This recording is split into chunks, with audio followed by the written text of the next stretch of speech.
Gundecha education academy कांदिवलीपुर के बच्चों, आज आप हिंदी में भारत माता कविता पढ़ रहे हैं।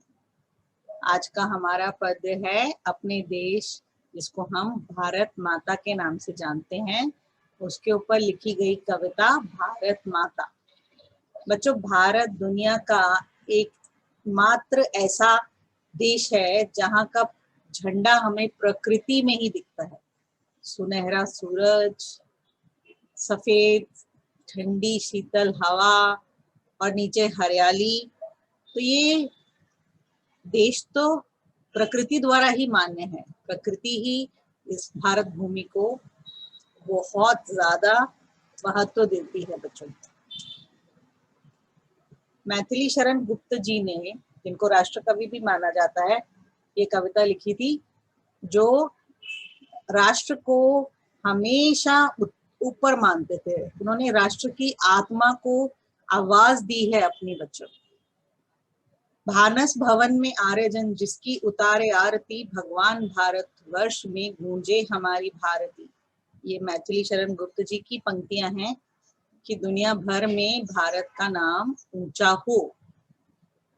बच्चों, 3 अगस्त को हम उनकी हर वर्ष जयंती मनाते हैं। पद्म भूषण से सम्मानित खड़ी बोली के प्रथम कवि मैथिली शरण गुप्त जी को सादर नमन करते हुए हम आज की कविता का शुभारंभ करते हैं।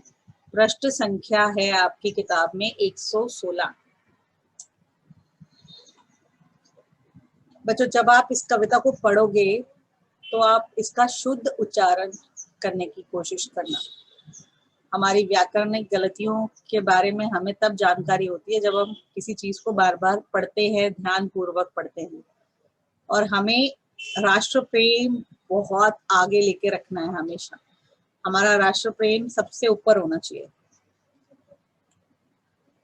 कविता के माध्यम से हमें पता चलता है कि देश क्या होता है, क्यों हमें देश के प्रति माँ जैसी भावना रखनी चाहिए। हमारा देश ऐसा देश है जहाँ पर भारत अपने देश को भी माँ का दर्जा दिया गया है। जैसे हम माँ की इज्जत करते हैं, वैसे अलग अलग संस्कृतियों जातियों से बने इस देश में हमेशा हम इसकी रक्षा के लिए तत्पर रहे, हमेशा इसका अच्छा ही अच्छा चाहे। तो जो कविताएं हैं उसको जब हम गाते हैं तो हमारे दिल में राष्ट्र प्रेम की भावनाओं का संचार होता है। हमारे मन में राष्ट्रीय हित ऊपर हो जाता है कि देश सबसे ऊपर है, बाकी हमारे तुच्छ स्वार्थों के लिए कोई जगह नहीं है। मैथिली शरण गुप्त जी जिन्हें कहा था, जो भरा नहीं है भावों से, जिसमें बहती रस धार नहीं, वह हृदय नहीं है, पत्थर है जिसमें स्वदेश का प्यार नहीं। तो देश को हमेशा सर्वोच्च मानने वाले मैथिली शरण गुप्त जी ने भारत माता को हमेशा ऊंचा माना है। हमारा देश, हमारे देश का गौरव राष्ट्रगीतों के रूप में भी हम गाते हैं, वंदे मातरम के रूप में। मैथिली शरण गुप्त जी की ये कविता, भारत माता का मंदिर यह, समता का संवाद यहाँ, सबका शिव कल्याण यहाँ है, पावे सभी प्रसाद यहाँ, जाति धर्म या संप्रदाय का नहीं भेद व्यवधान यहाँ, सबका स्वागत सबका आदर सबका सम्मान यहाँ। इतने बड़े हमारे बुजुर्ग राष्ट्र कवि 1886 में 3 अगस्त को पैदा हुए और हमें भारत माता के रूप में इतनी सुंदर कविता दे गए कि हमारा देश जो है ये ऐसा देश है जिसमें सबको बराबर समझा जाता है, सबकी भलाई चाहते हैं। तो आइए इस कविता को पढ़ते हैं। भारत माता का मंदिर यह, समता का संवाद यहाँ। यहाँ पर ऐसा मंदिर है देश हमारा, हम इसे मंदिर की तुलना देते हैं क्योंकि यहाँ पर सब लोग आपस में बराबर समता, यानी कोई भी छोटा कोई भी बड़ा नहीं, सब समान का बातचीत करते हैं, समान वार्तालाप करते हैं, समान कथोपकथन करते हैं। ये सब समानार्थी है संवाद के। सबका यहाँ पर बराबर भला होता है, शिव कल्याण होता है। पूजा के बाद जैसे भगवान का आशीर्वाद सबको मिलता है, वैसे ही ये भारत भूमि सबको बराबर धूप, बराबर हवा, बराबर पानी सब देती है। ये तो सबका बराबर भला होता है यहाँ पर। किसी भी जाति या किसी भी धर्म या किसी भी संप्रदाय, हम अलग अलग मतों को मानते हैं, अलग अलग विचारों को मानते हैं, लेकिन यहाँ पर इस देश में हम किसी भी धर्म को माने, हिंदू सिख ईसाई, किसी भी जाति को, चाहे हम ब्राह्मण जाति से हों या शूद्र जाति से हों या वैश्य से हों या क्षत्रिय हों, कोई भी भेद रुकावट नहीं मानी जाती है। कहीं भी किसी के भेदभाव नहीं किया जाता है कि तुम इस जाति के कौन। ये ऐसा देश है जिसमें सबका स्वागत किया जाता है बच्चों, सबका बराबर आदर किया जाता है, सबको बराबर सम्मान दिया जाता है। राम रहीम बुद्ध ईसा का यहाँ पर बराबर ध्यान कर सकते हैं सब। कोई किसी भी धर्म को मानना चाहे तो वो यहाँ पर आसानी से उसका ध्यान कर सकता है। अलग अलग संस्कृतियों के गुण और गौरव का ध्यान यहाँ पर रखा जाता है। प्रत्येक जगह का बड़प्पन महत्व यहाँ पर माना जाता है। दुनिया की किसी भी संस्कृति का, संस्कृति यानी जिस कल्चर को हम फॉलो करते हैं, उस संस्कृति का यहाँ पर गौरव यानी कि बड़ा माना जाता है उसे। हमें बैर की बुद्धि नहीं चाहिए, कोई भी शत्रुता का भाव नहीं चाहिए, क्योंकि यहाँ पर सबको प्यार से देखा जाता है। सबके अंदर प्यार का नशा है। सबका भलाई चाहने वाला ये देश, सबको बराबर कल्याण देने वाला ये, सबको बराबर धूप, हवा, पानी, रहने के लिए घर, पहाड़, नदियां सब देता है। और अगर तीर्थ स्थलों में कोई देश है तो वो हमारा ही देश है, जहाँ पर दुनिया भर के तीर्थ स्थल है। तो ऐसे तीर्थ स्थलों में जब हमारा देश ही पूरा एक तीर्थ स्थल है जहाँ पर पूजा की जा सकती है, तो हम अपने दिल को क्यों ना एक तीर्थ के समान पवित्र बना लें।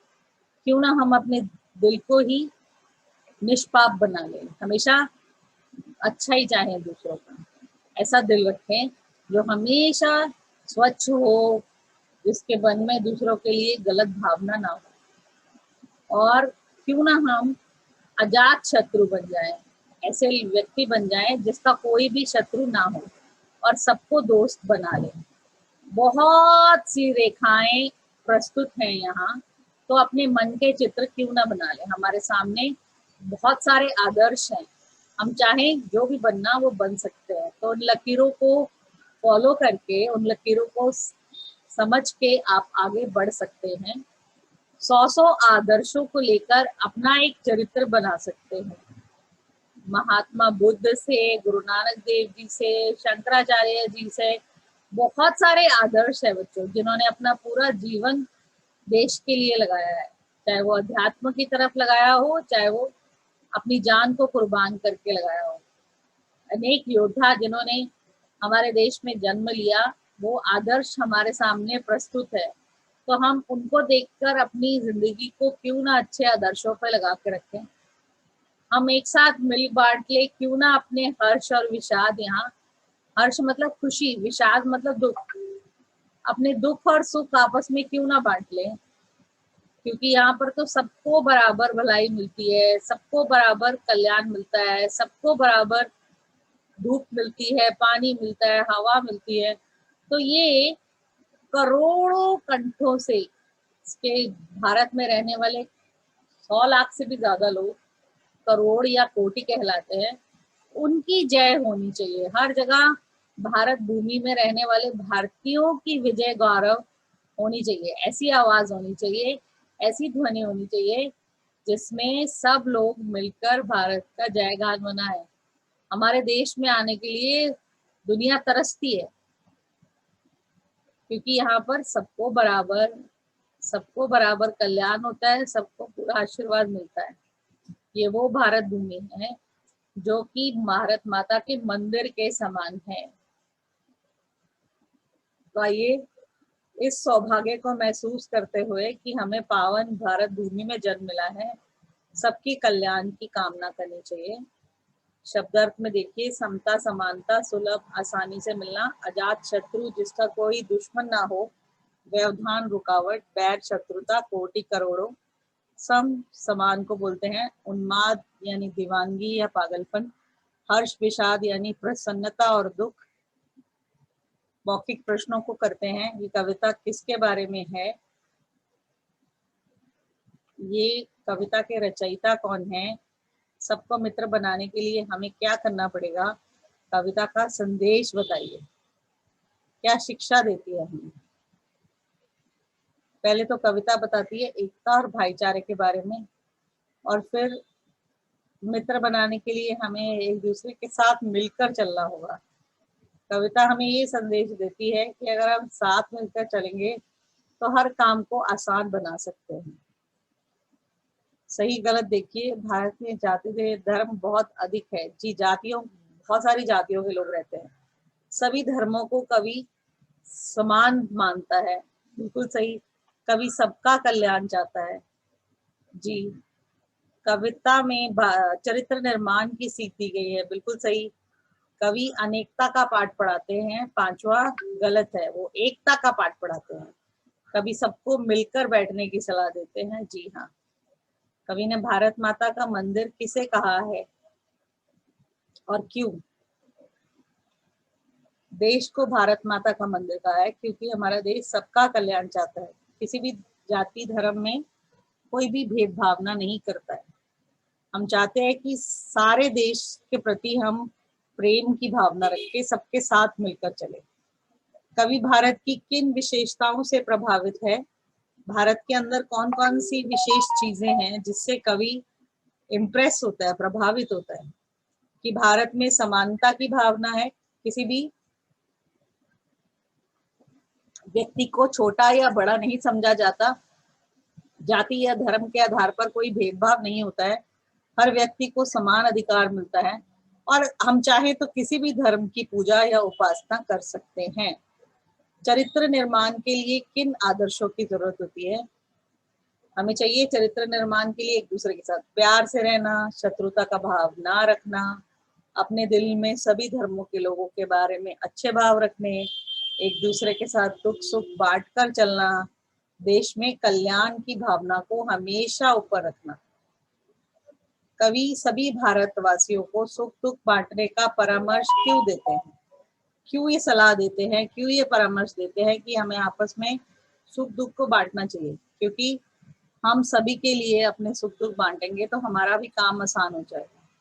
हमारे देश में जाति धर्म के बारे में कोई भेदभाव नहीं होता है, इसलिए हर काम को एक साथ मिलकर करे तो ये काम आसान बन जाता है। सरल अर्थ में जब हम भिन्न भिन्न संस्कृतियों के गौरव की बात करते हैं तो यहाँ उसका मतलब यही है कि सब लोग मिलके रहते हैं, चाहे वो राम को मानने वाले हो, चाहे वो रहीम को मानने वाले, चाहे बुद्ध को, चाहे ईसाई, वो सब लोग हमारी संस्कृति का धरोहर है, हमारी संपत्ति है। तो ये लोग जो है इनकी प्रतिष्ठा को हमें महसूस करना है और खुश होना है, गौरव महसूस करना है। सबका शिव कल्याण यहाँ है, मतलब व्यक्तियों को भारत के कल्याण के विषय में ही सोचना चाहिए, उसके उद्धार का ही भाव अपने मन में रखना चाहिए, क्योंकि देश का हित करके हम अपना भी हित कर देते हैं। हम तभी प्रगति कर सकते हैं, तभी तरक्की कर सकते हैं जब हम आगे बढ़ते हैं।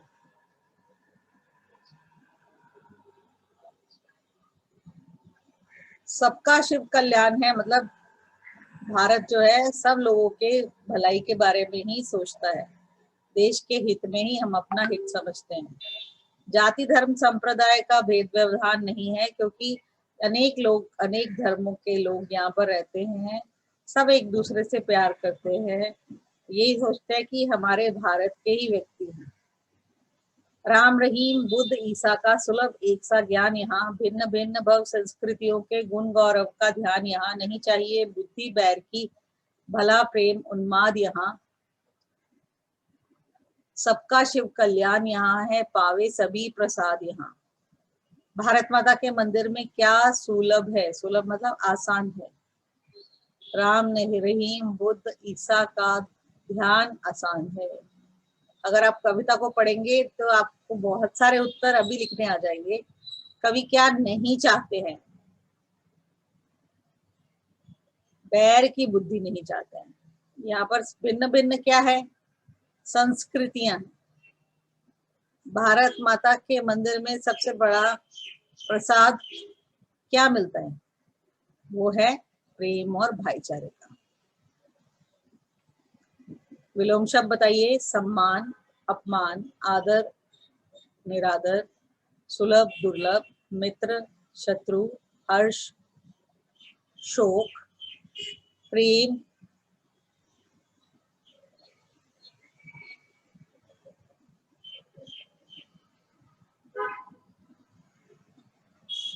घृणा, सम, विषम, पवित्र, अपवित्र, जय, पराजय, भला, बुरा।